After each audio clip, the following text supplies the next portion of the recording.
ভাই অনেক দিন পর ভিডিওতে এলাম। তোমরা দেখতে পাচ্ছ বহুত দিন পর ভিডিও আপলোড করছি। তোমরা অনেকে কমেন্টও করছো ভিডিও কেন করছি না। আজকে দেখতে পাচ্ছ সকালবেলা ঘুম থেকে উঠে দেখি এই বাচ্চারা সাইকেল সারানো শিখছে। কারণ হচ্ছে স্কুল থেকে কটা সাইকেল পেয়েছে, তারা নিজেরা সারাবে নিজেরা চালাবে, তার জন্য সাইকেল সারানো শিখছে। তো এবার হচ্ছে আমি তাড়াতাড়ি উঠে ব্রাশ ট্রাশ করে ফেললাম, ব্রাশ করে চলে গেলাম পেশেন্টের কাছে। হ্যাঁ, এই যে পেশেন্টটা দেখতে পাচ্ছ গঙ্গাসাগর থেকে এসছে বোলপুরে আমার ট্রিটমেন্ট নেবে বলে। পেশেন্টটার হয়েছিল কি ব্রেন স্ট্রোক হওয়ার পর বাঁ হাত এবং বাঁ পা একদম বল নেই, একদম মুভমেন্ট করতে পারছে না। তো চলো আজকের ট্রিটমেন্টটা তোমাদের একটু শেয়ার করলাম। মাত্র 8 দিন হলো আমার কাছে, একটু মুভমেন্ট হচ্ছে। তো কন্টিনিউ এটা হবে 3 মাস মোটামুটি ট্রিটমেন্টের টাইম দেওয়া হয়েছে। দেখা যাক কত তাড়াতাড়ি রিকভার করতে পারি।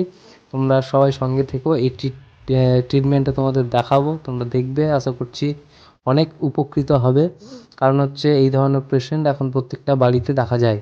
তো সবাই খুব ভালো থাকবে, আমার চ্যানেলটাকে সাবস্ক্রাইব করে রাখবে, ঠিক আছে?